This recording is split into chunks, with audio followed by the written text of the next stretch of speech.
it's an honor to have you here. I turn it over to you, Julie. Great. Hey, hello. I hope everybody can hear me and see me.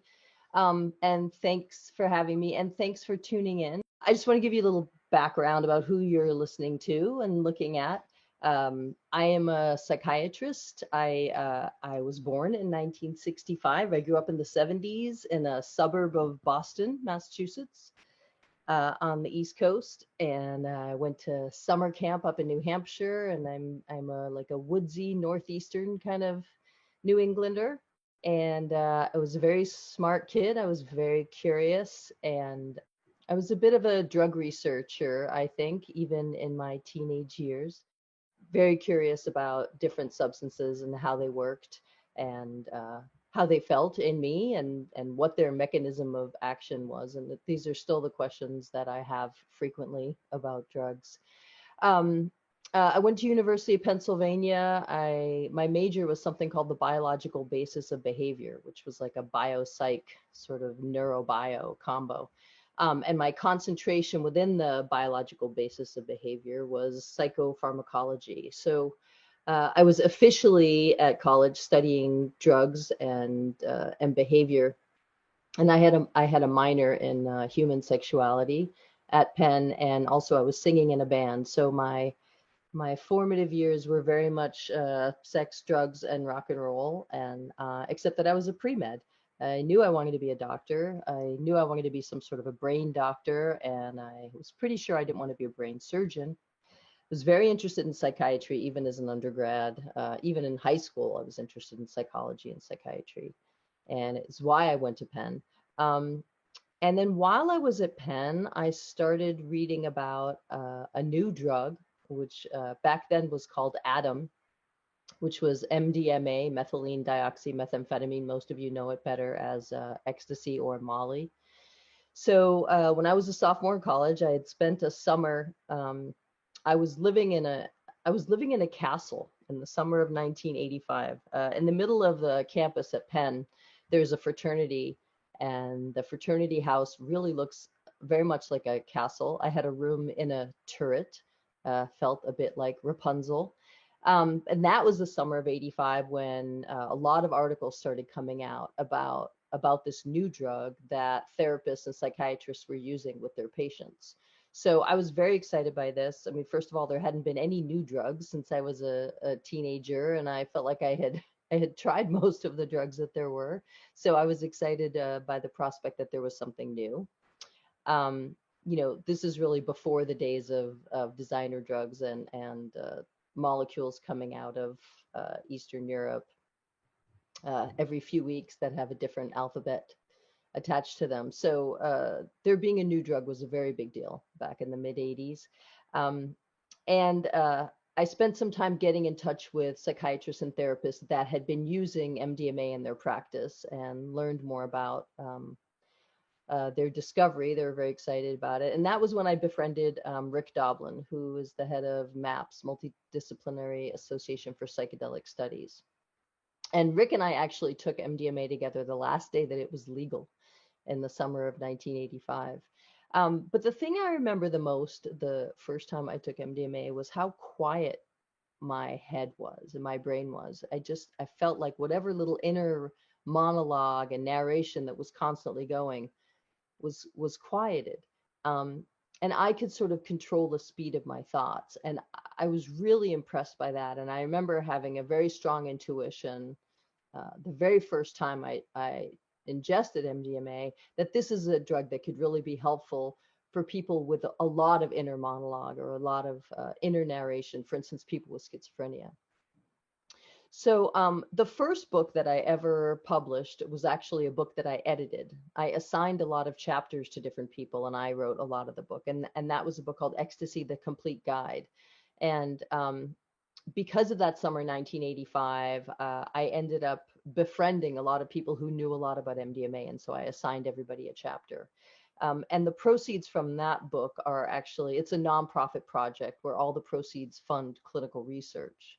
So it is true that I was a medical monitor for MDMA clinical research for many, many years. But recently, actually, I've been either promoted or demoted, depending on what your point of view is. But I am no longer a medical monitor. Now, maps.org, they have a series of medical monitors, a whole group of medical monitors. So now I'm a medical advisor, which I'm hoping is just a bit like a fairy grandmother. Like I just stay off to the side a little bit more. But I was medical monitor for many of the early studies. And what's exciting now is that MAPS is conducting multi-center trials with MDMA in the treatment of post-traumatic stress disorder. Um, these are phase 3 trials, and once the data is accumulated and presented to the FDA, we may very well have another FDA-approved medicine that can be used in psychiatry as a catalyst to make the therapy go deeper. And this would be a very wonderful thing.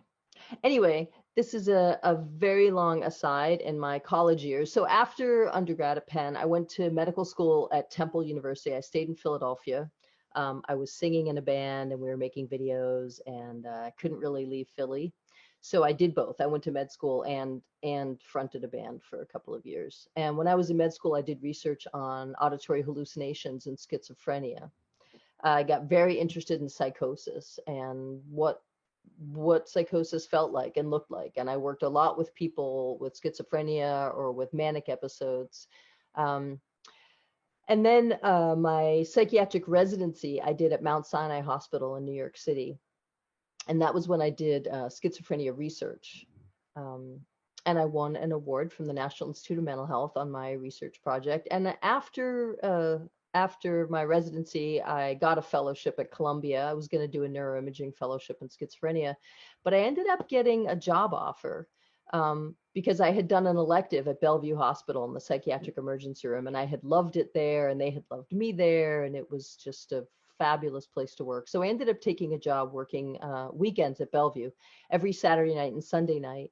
I ran a 15, 16-hour shift overnight at the Bellevue Psychiatric Emergency Room. So for those of you in Vancouver who aren't familiar with Bellevue, it is the United States' oldest public hospital, and it is sort of a beacon for psychiatric patients. I think many people around our country and even around the globe, if they felt like they were going crazy or having some sort of problems where they needed a psychiatrist, people would just show up on our doorstep in the Psych ER. We got psychotic people from all over the city and all over the country and the world. And it was a fabulous place to work. I never knew quite what I was going to get into when I walked in. And when I wrote a book called Weekends at Bellevue about my time there, and I really described my overnight shifts as a little bit like a psychedelic trip or like an acid trip, and that I knew it was going to last about 12 or 14 hours, and I knew I'd probably see the sunrise. And I had to be very flexible with whatever was going to come my way and just kind of go with it. And I knew that I was going to come out the other side, probably physically unharmed, but definitely psychically and spiritually very much changed. And that is really what my time at Bellevue was. Great experiences that required a tremendous amount of flexibility and resilience to just keep going back to that place over and over. So while I was at Bellevue, I built up a private practice, a private psychiatric practice in New York City. And after about 15 or 20 years of having a private practice, I wrote another book, which was really about how women are over-pathologized, over-medicated, over-prescribed. And the book is called Moody Bitches. And the subtitle of Moody Bitches is the truth about the drugs you're taking, the sleep you're missing, the sex you're not having, and what's really making you crazy.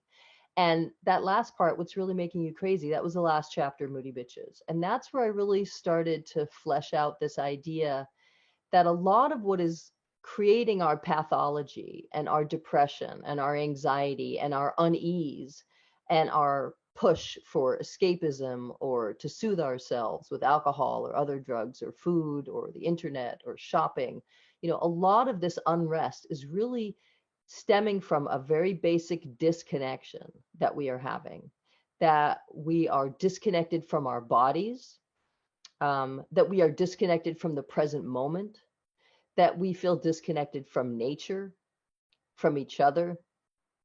So that was the last chapter of Good Chemistry of Moody Bitches. And then when I wrote Good Chemistry, I really sort of started from where Moody Bitches left off. I started with this premise that disconnection makes us feel terrible and connection makes us feel good.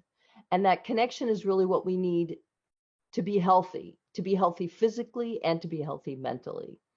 So the way Good Chemistry is structured, I talk about connection in 6 different phases. The first is connection with the self. And here again, the idea is that if you are in your body and physically embodied, you will be more at ease than if you are disconnected from your body. You will be physically healthier. And if you are in the present moment, you'll be mentally healthier. And then the second chapter is about connecting with another person, whether that is a lover or a business partner or a friend, but what those sort of connections mean. And then the third chapter is about connecting as a family. And here is when I talk about pregnancy and childbirth and nursing.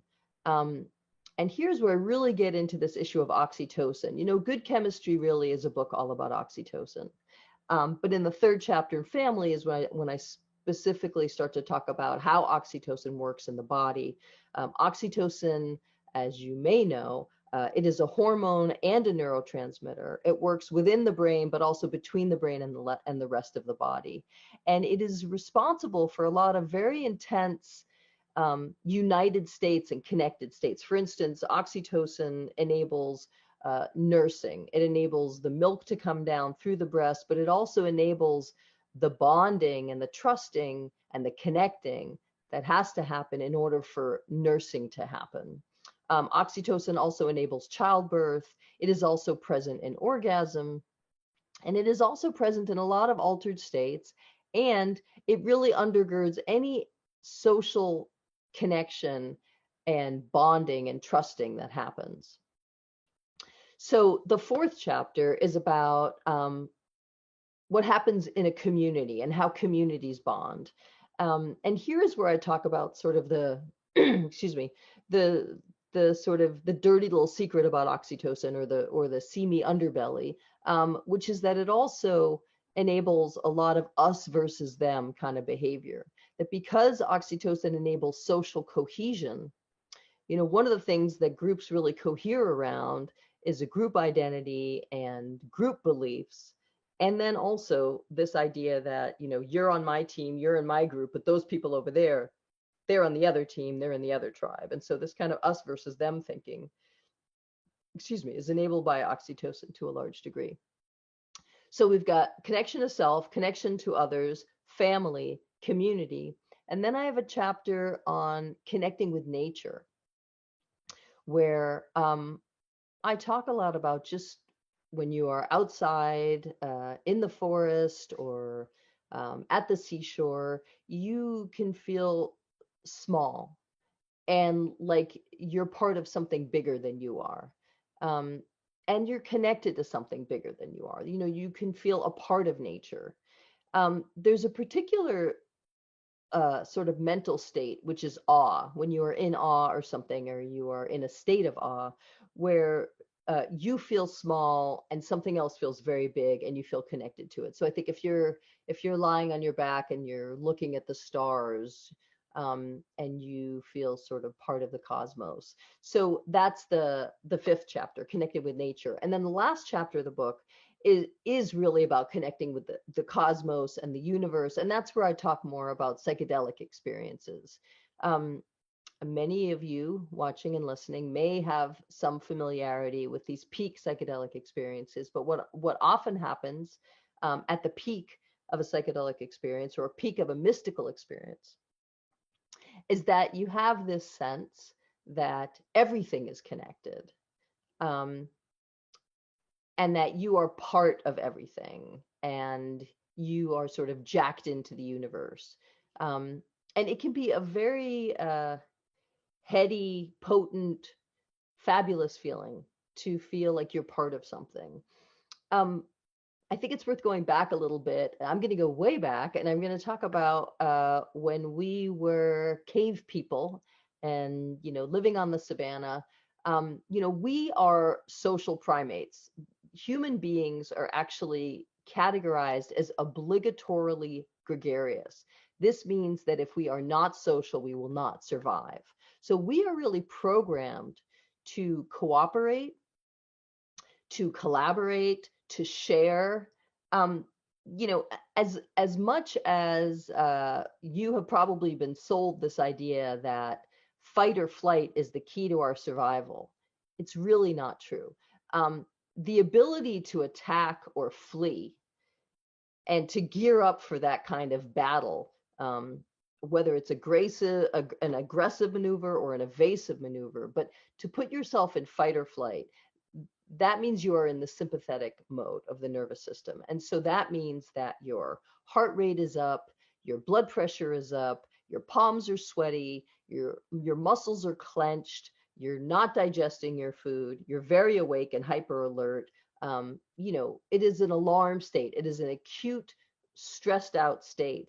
And it may be the key to our survival sometimes if you have to attack or flee to survive. But the truth is that as social primates, the key to our survival really is being social, and having good social skills and staying in the group, because the group will take care of you.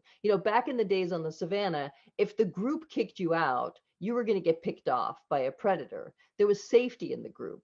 And also, if the group likes you, they'll share their food with you. They'll help you build a shelter. They'll make sure that you get a mate. They'll watch your children. There's a lot of advantages to having good social skills and ingratiating yourself in a group, and also importantly, being able to monitor social cues so you know whether you're in or out and what you have to do to sort of maneuver your way to be uh, uh, in better standing in the group. So when we are isolated, when we are apart from the group, we naturally are in this fight or flight mode. It is a stressor for us to be isolated. The converse of that is if you feel part of something bigger, if you feel taken care of, if somebody has your back, if somebody's on your team, you're going to feel safer. And so, what is the opposite of fight or flight? What is the opposite of the sympathetic nervous system? What is the part of the nervous system that doesn't attack or run away, but actually enables us to stay and be present and work through our problems and cooperate and collaborate and connect and trust? And that whole side of the nervous system is called the parasympathetic system. So parasympathetic, unlike fight or flight, parasympathetic allows you to rest, digest, and very importantly, to repair. So you're in fight or flight, you can't sleep, you can't eat, you've got insomnia, you have ulcers, maybe your metabolism is all screwed up, maybe you're overweight, your immune system is screwed up, maybe you've got autoimmune diseases. These are all things that happen when you're in fight or flight, right? You get asthma, you get high blood pressure, you get arthritis, you get diabetes, you're overweight, you can't sleep, you have ulcers.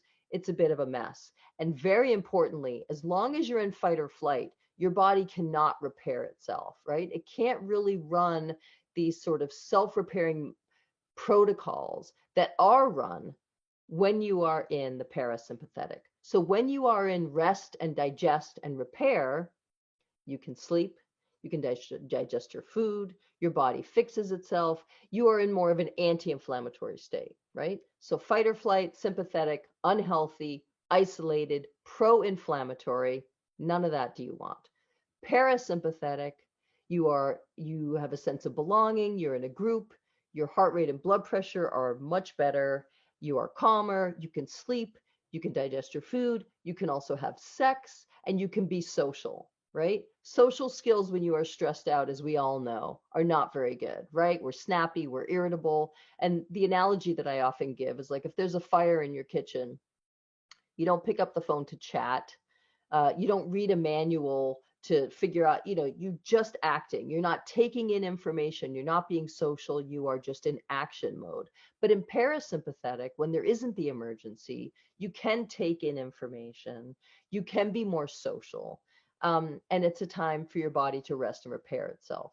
So as much as the fight or flight nervous system really depends on cortisol and adrenaline, the parasympathetic rest, digest, and repair really runs on oxytocin, right? So oxytocin is what allows us to tend and befriend, to connect socially, and not just to repair our bodies. Oxytocin does help with wound repair.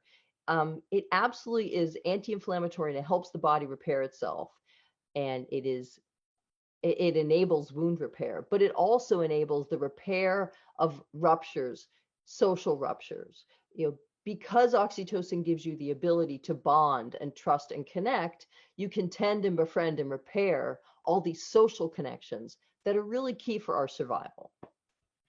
So what we have now these days, it's not very good, right? We're more isolated than ever. I mean, what's funny is when I wrote Good Chemistry, it was before COVID, and I was writing quite a bit about epidemics that were happening at that time, and I was talking about two main epidemics. And the first epidemic was the overdose epidemic, the opioid epidemic. People are dying. And then the second epidemic was a loneliness epidemic, that because of the isolation and loneliness that we had even before COVID, suicide rates were up, alcoholism is up, drug overdoses are up, hopelessness is up.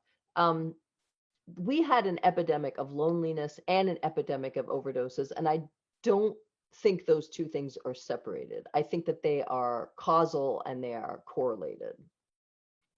But now we have an even bigger epidemic, which unfortunately is making the other two epidemics bigger also. So because of the novel coronavirus, SARS-CoV-2, we are all more isolated now than ever before. So you thought you were lonely before, it's worse now. And then the other thing it's really making, so we have a fear of contagion, right? So that puts you in fight or flight, not good for social skills. We're all wearing masks, right? So the problem with a mask is that you can't read social cues, right? You don't know whether I'm smiling or grimacing or yawning. And when you don't have those social cues, your brain panics and you end up sort of over in fight or flight more. So it's very stressful to be alone, to not be able to hold people that you want to hold, to not be able to hug and kiss and get together and go to bars and play music together. I mean, we all know what we're going through. It's not fun. It's bad for our bodies to be this isolated. And it really puts us in this chronic, stressful place, right? So the fear of contracting a possibly fatal disease puts us in this chronically stressed, traumatic place. And then the isolation itself is putting us in a chronically stressed, traumatic place. So what we have right now is more dysfunction and more sort of disunion than usual. And then the other issue here where I live and the not so United States of America is all this disunion and dysfunction is also making us incredibly anxious and agitated. My patients aren't doing very well. People are very, very worried about the fall of democracy or what's going to happen to the environment or reproductive rights and what's happening with immigrants and marginalized people and police brutality. We have so many things that we're really worried about and stressed out about. People aren't doing very well right now. And one of the reasons why I think Good Chemistry is such an important book is because I offer some solutions for all that unease. And the first set of solutions in the first chapter are just ways to get over to the parasympathetic nervous system and what you can do to calm yourself. And primarily, it really is just about breathing in and out through your nose. If you breathe in and out through your nose, it will already calm you and will keep you in parasympathetic. If you're breathing in and out through your mouth, you're more likely to be in sympathetic, fight or flight. So breathing in and out through your nose, making sure that your exhales are longer than your inhales. And this is where things like monologuing, like I'm doing now, or chanting or singing or playing a musical instrument, anything like that, where you're having a slow extended exhale and quicker inhales, that can also help to keep you calm. And I talk about some other things in good chemistry. I talk about something called havening, which is a particular way of stroking your arms, which can be very soothing. And you can accompany it. It feels good. I'm telling you, try this. You can also accompany this downward stroking motion with feel good sort of sentences or thoughts like, I am safe, I am cared for, I am looked after, I am loved. This is a soothing thing to do. The other thing you can do is block your right nostril and breathe in and out through your left nostril. And that is a great way, if you are getting very panicky, it is a good way to sort of abort a panic attack and to calm you down. It's called left nostril breathing.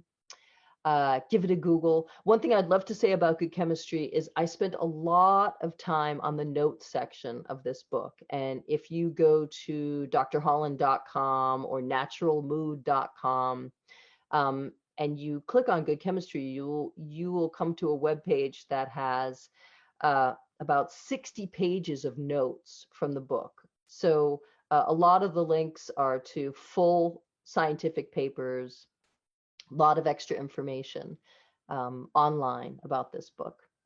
One of the things I want to talk about, why I think that psychedelic assisted psychotherapy could be so useful to the field of psychiatry, is that a lot of psychiatric diagnoses are really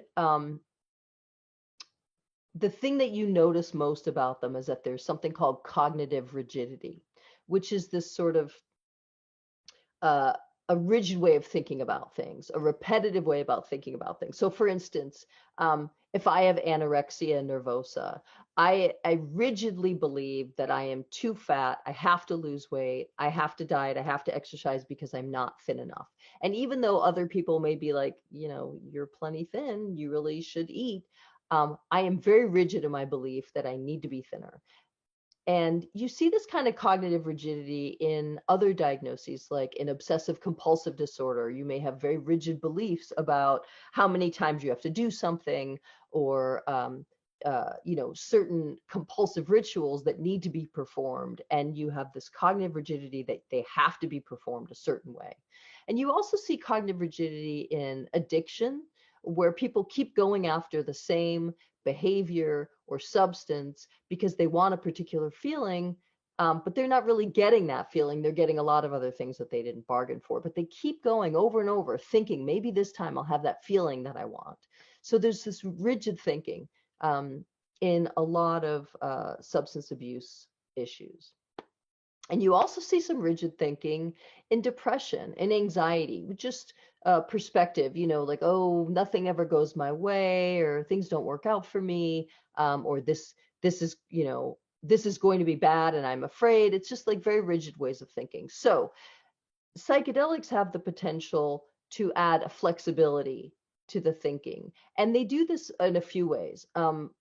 One of the ways is that the parts of the brain that are usually very active, that are very self-absorbed and self-obsessed, there's something called the default mode network that spends a lot of time sort of, how am I doing? How was I yesterday? What am I doing tomorrow? Who am I? What do I believe?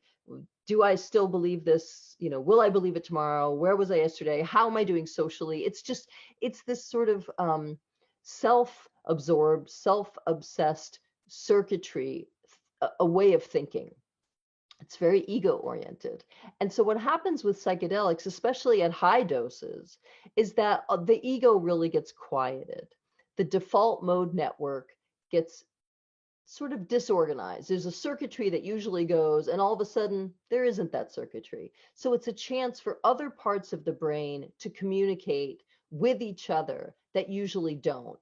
And it's also just a chance for that self-absorbed ego to just quiet down and dissolve. So something that happens when at the peak of a psychedelic experience is you may experience ego dissolution. And this is just like a feeling that you don't exist anymore. So it can be scary. It can be hard to get there. But the upside is that different parts of the brain have a chance to communicate with each other where they typically wouldn't. And there's there's a chance for sort of new circuitry to get rebuilt when you start to come back down. Maybe the self-absorption has incorporated a few other things, or it's lost a few things, but there's less rigidity in the thinking. There's a little bit more fluidity in the thinking. And again, I want to remind everybody about oxytocin, that not only does it enable trust and bonding and connecting and childbirth and orgasm and nursing, but it also, and wound healing, it also enables neuroplasticity. And this is really important. So, neuroplasticity is the brain's ability to sort of rewire itself and make some new connections. And there's a few different ways this can happen. The area between two brain cells that helps each of them communicate, that's called a synapse. So synaptogenesis means that new synapses are created, new connections between different brain cells are created. Then there's something called neurogenesis, which is actually new brain cells being formed. So between neurogenesis and synaptogenesis, you have neuroplasticity, which is sort of the brain remodeling itself a bit and rewiring itself. And so we see this with a lot of psychedelic therapies. You see this with ayahuasca, which is a psychedelic tea, and you see this with LSD, and you see this with psilocybin, which is a ingredient in magic mushrooms, so psychedelic mushrooms. Coming back to MDMA, MDMA reliably increases oxytocin levels pretty significantly. And one of the things that MDMA, I think, is very, very good at is enabling some cognitive flexibility and neuroplasticity. There is also this issue of the trusting and bonding, which I think is worth mentioning. One thing, if you give somebody a substance that increases oxytocin and you're doing ongoing psychotherapy with them, you're going to have an enhanced therapeutic alliance. And what this means is that the relationship between the therapist and the client is going to be enhanced because you've got this increased level of openness and trusting and flexibility. So what we're seeing with the MDMA PTSD studies is that the majority of people undergoing the MDMA assisted psychotherapy are getting better and they're staying better, that they can explore their traumas with some level of kind of equanimity or acceptance and peace. You can treat PTSD with regular psychotherapy, but it takes a long time. If people have been traumatized, they're often sort of sealed over and they don't really want to talk about the trauma. And it's a little bit like peeling an onion, except peeling an onion is easier because the onion stays in your hand and you peel it. But when you're working with a person who gets skittish or upset, they can disappear for months at a time. You're getting somewhere in the therapy, but they start to get a little afraid and they pull back and they seal over and they don't want to talk about it. And then you spend months talking about other things that don't matter, or they disappear for a while. So it takes years to really get down to the malignant thing that needs to be excised and examined. And so, one of the ways I think about MDMA assisted therapy is it's a little bit like anesthesia for surgery, where because the person is sort of open and in a parasympathetic state and ready to integrate information and ready to be trusting, they're more open to doing this kind of deep psychotherapeutic work that needs to happen. And also, some of the chemistry that MDMA engenders, it feels very good. People feel relaxed and less depressed and less anxious. And because it's a methamphetamine base, they also feel sort of awake, alert. They want to talk, they want to connect, they want to dig, they want to figure these things out. And very, very importantly, with MDMA, you have enhanced memory for the trauma and enhanced memory for the session itself, because you've taken a stimulant, basically. So I couldn't design a better molecule to allow therapy to go deeper and be more effective and more efficient. and for people to really remember what they sort of came up with during the experience and the trauma that they unearthed. Um, so there's a lot of ways to treat trauma, and there are more and more psychedelics sort of coming on the scene. I'm really excited. It's a good time to be a psychiatrist, I will tell you. We've got more treatment options than ever before, and there's really great research going on. I'm just looking on the chat because if anybody has questions, I'm happy to answer them. But otherwise, I'm just going to keep talking. But really, don't be shy. If you have a question, I really like Q&A. It's kind of the best part of a talk for me. So please go right ahead. I'm just going to talk about a couple more things while I'm hoping people start to write some chat questions. So one thing I think it's worth mentioning about where we are now, and one of the reasons why people are very anxious is just we don't know what's going to happen. Here in the States, we don't know what's going to happen with the election. We don't know really what's going to happen with COVID. Not knowing when things are going to get back to normal or if things are going to get back to normal is incredibly disquieting. And then there's the whole issue of that the earth is suffering and that we are damaging the earth. And I think of it as this sort of like background hum, like an app that's always running, that there's this low level sort of mourning for the earth and for what we're doing to the earth. And I know that if I'm really quiet, I can hear it. The big lessons that we learned from psychedelics, I think, is that everything is interdependent and that we really are all connected. And obviously, people are connected with each other and people are connected with the planet. I have come away from my early psychedelic experiences with a really deep, profound knowing of this interconnectedness and interdependence. And I would say that we really have a biological drive toward this sort of connection and unity and oneness. And I would say that oxytocin really enables these states of unity and oneness. And I would further state that I think that that's what is driving a lot of our pathological behavior. And I would ask you to sort of pay attention to that sometimes if you think about what you're doing or why you're doing it, there's a desire to be included, to be connected, to be part of something. And I think it's good to just know that in yourself and know that a lot of other people are going to have that too. And if you ever, even like if you're at work and somebody is disgruntled or complaining about something, chances are they've been overlooked and they haven't been included, and they their feelings are hurt. But underneath that is this sort of primal need as a social primate that we want to know that we're fitting into the group and that the group likes us. And that means being seen and being heard and being validated and being included. So keep that in mind. The other thing I want to mention a couple quick things, 3 things, basically: sustainability, access, and ethics. So sustainability is this idea that some of the psychedelic medicines we're using are natural and come from the earth, and there is a real danger of over harvesting them. So I think this is the first and foremost, I think peyote is a big concern, that we're sort of over harvesting and that we need to focus on sustainability.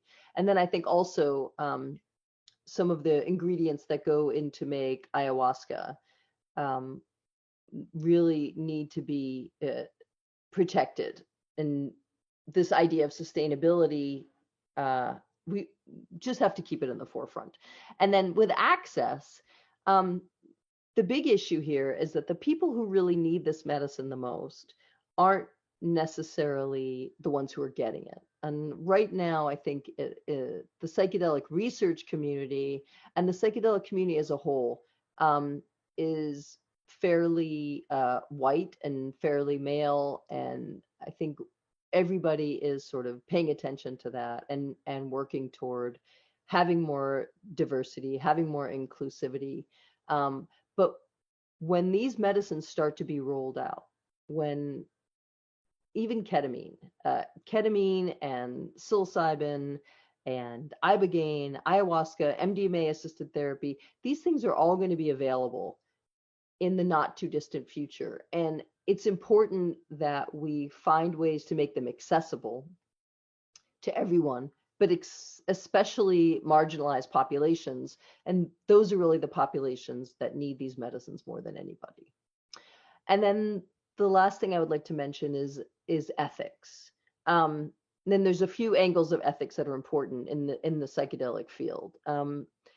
The first is just clinicians behaving themselves and respecting boundaries and just following normal good ethics of what therapists are supposed to be doing. It's not that hard, but there have definitely been a few instances of bad actors and people sort of overstepping their bounds, and I cannot make a space for it. It's not going to be okay. It hurts the entire sort of movement. Everybody has got to be on their best behavior, because this is obviously a very controversial area, and it won't take much for things to get shut down, and everybody has to behave. And then the other ethics are just sort of the capitalist kind of ethics. I don't know if you could put those two words together.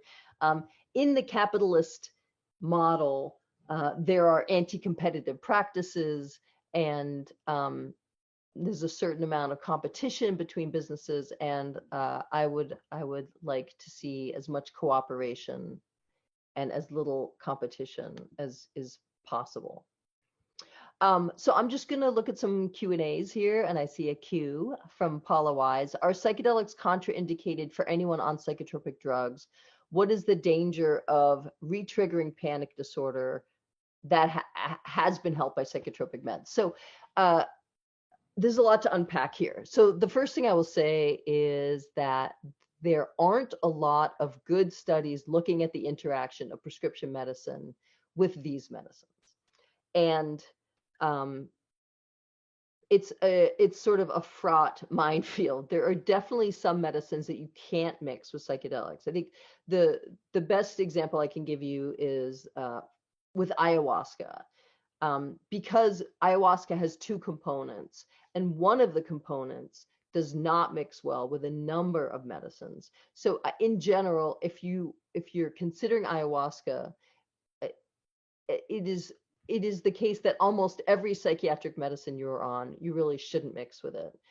None of the antidepressants, none of the stimulants.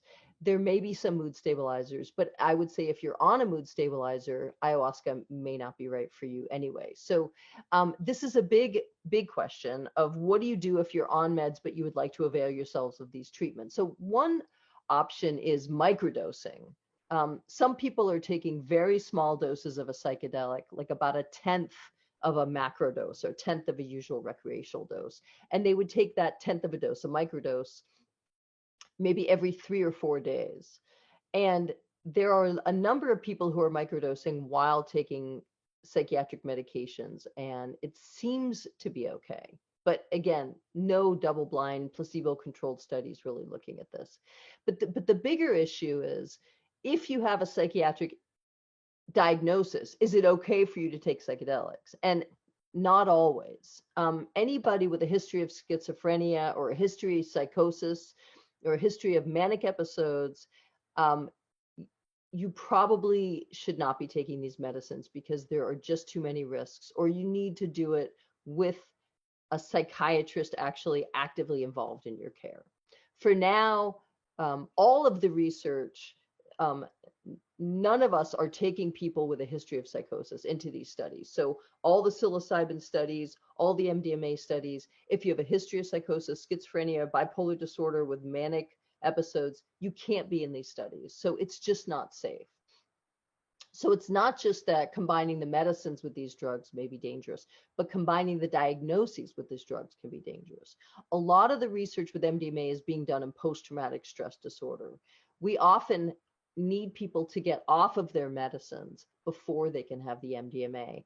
And this is a long, complicated process, right? Tapering off your medicines has to be done very gradually.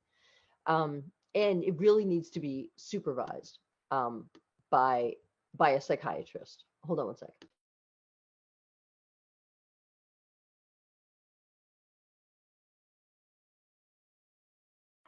Getting a bit of a dry, scratchy cough here, but don't worry. I hope I answered that question appropriately. Feel free to follow up on with another question.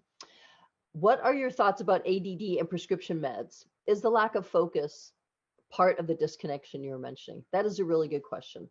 People these days are feeling even more scattered than usual. I think that when you are in fight or flight, your attention is a bit piecemeal.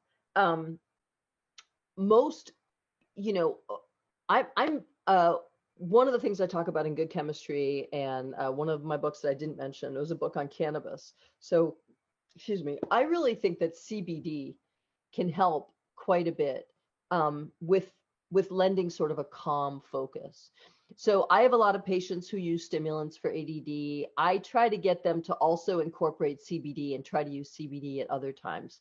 And I have patients who are combining CBD with ADD meds because they sort of take the edge off a little bit of how stimulating and sort of sharp the ADD meds are. So there are people who are using microdosing to treat their ADD. One of the things that microdosing can do is help put you in a state of flow, where you really lose yourself in the project. And if you have ADD, you would like to be in flow sometimes. So I do think that some people are using microdosing to treat their ADD, and I am absolutely a believer in cannabis-based medicines and in CBD for helping with ADD. I am now looking at the Q&A, so hold on one second.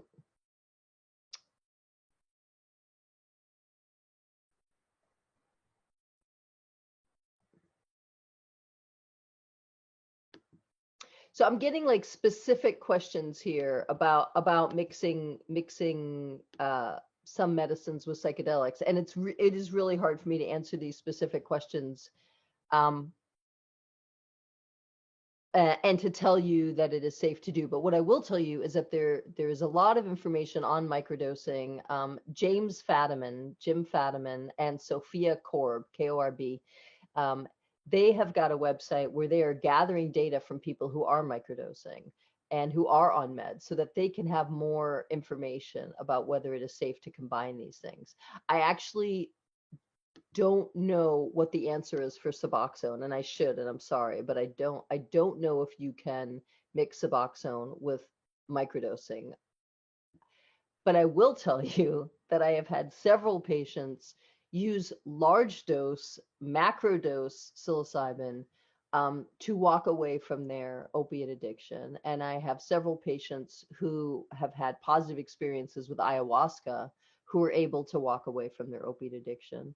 And I know of several people who have used ibogaine to end their opiate addiction. So I do think that this field of psychedelic medicine will be a boon to the field of addiction medicine, addiction therapy. You know, some of the earliest studies with LSD were using it to treat alcoholism, and they had really good results. I mean, there were over 1,000 papers published with, I believe, 40,000 subjects, showing that these psychedelic assisted therapies were safe and effective. And a lot of these studies were done in the 50s and 60s. And we're just sort of starting to come back to it now, but there's a real resurgence now of psychedelic research that's happening. And there are psychedelic research centers that are cropping up all over the place. In the UK, at Johns Hopkins, at Mass General, at UC Berkeley, Mount Sinai is creating a center, and NYU has a center, and Columbia looks like they're going to be putting a center together. So, you know, watch this space. I think that there are a lot of really exciting things happening in in the field of, I guess, what will be called psychedelic medicine. Um, and not just for psychiatric issues, but it really looks like these psychedelics can potentially help medical issues as well. I explain in Good Chemistry about the mind-body connection and how so many um, medical symptoms really can come from a place of psychological wounding. And so sometimes really attending to this trauma can help your physical symptoms as well. And then the other issue is that a lot of these psychedelics are anti-inflammatory. So they can help to treat illnesses that have a basis in inflammation, which are a lot of illnesses, I'll tell you. Arthritis and heart disease and cancer, and a lot of metabolic issues and diabetes, they all have a basis in inflammation. So anything that you can do that's anti-inflammatory can help to treat these illnesses. And microdosing is anti-inflammatory, and cannabis is anti-inflammatory, and CBD is anti-inflammatory. And all of the psychedelics that we're talking about are anti-inflammatory. And oxytocin itself is anti-inflammatory, right? Being in the parasympathetic state, that is anti-inflammatory. So anything you can do to get yourself in that state. So things like meditating and yoga and just putting your phone down and closing your laptop and just disconnecting, going out in nature. These things can put you into para, and para is anti-inflammatory. Let's see. So somebody's asking if MDMA therapy is offered in Canada, and um, there, I believe there are sites that are part of the phase 3 multi-center trial. And so what I would suggest is that you go to maps.org, maps.org. And the website's pretty easy to navigate, and you will find the research, and then it will say, I want to be involved in research, and you can click on it and tell them where you live, and you can see if the Canadian sites are currently taking people or not. Because of COVID, unfortunately, not every site is doing face-to-face, but some of them still are. If we don't have more questions, I'm going to look for some other things to talk about. I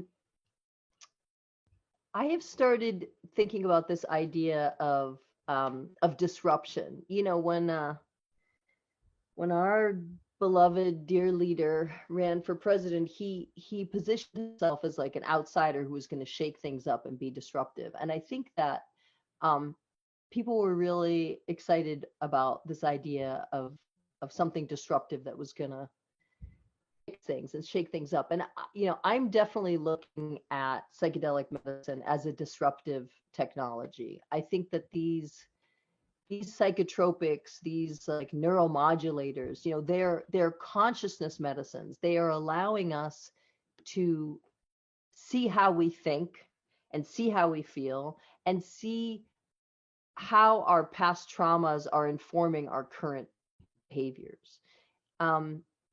That's really revolutionary, and they are disruptive technology. I mean, this is not typically, psychiatry is usually all about the daily dose.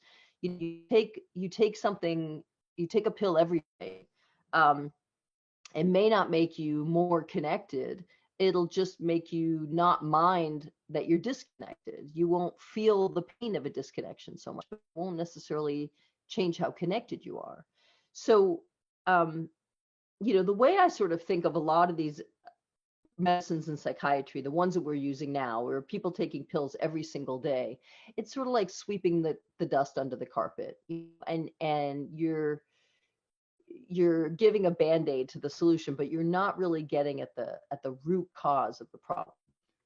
But these disruptive medicines, the psychedelic assisted psychotherapy, will get to the root cause of your symptoms, and that can lead to real relief.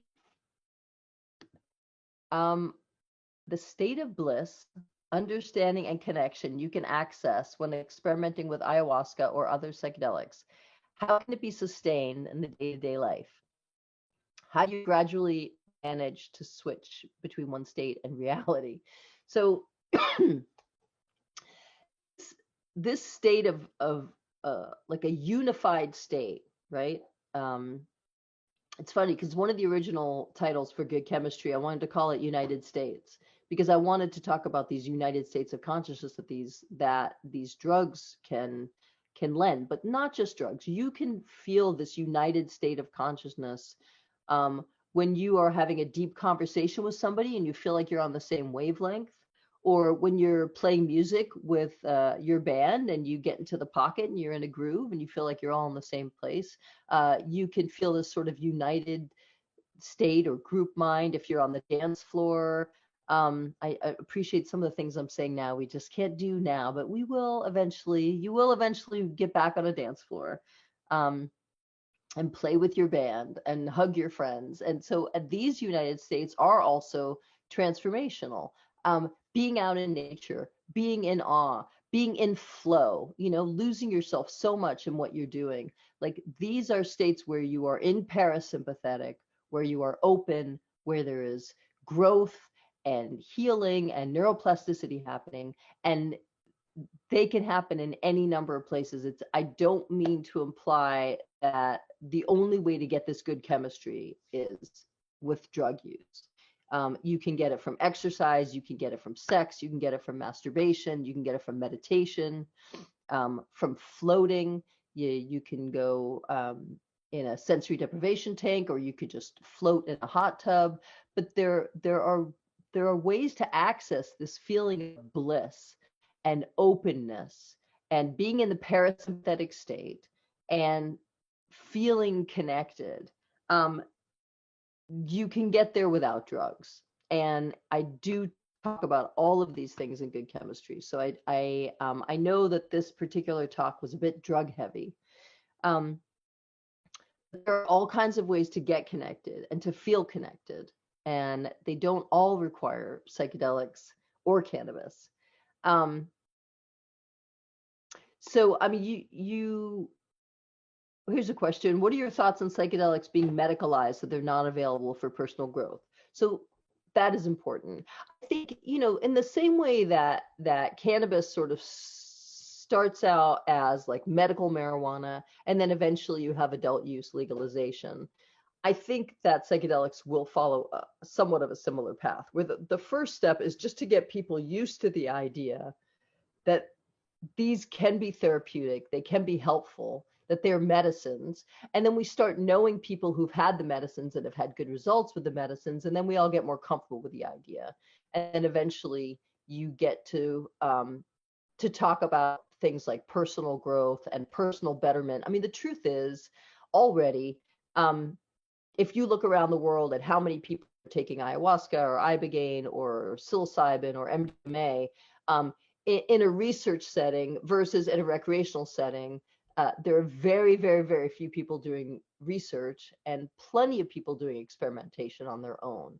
So this is one of the reasons why it's really important that we can talk about it, that we can educate ourselves about it, that we can practice harm reduction and figure out safer ways to do these things, because these things are happening. We're doing them. We might as well make sure that they're safe.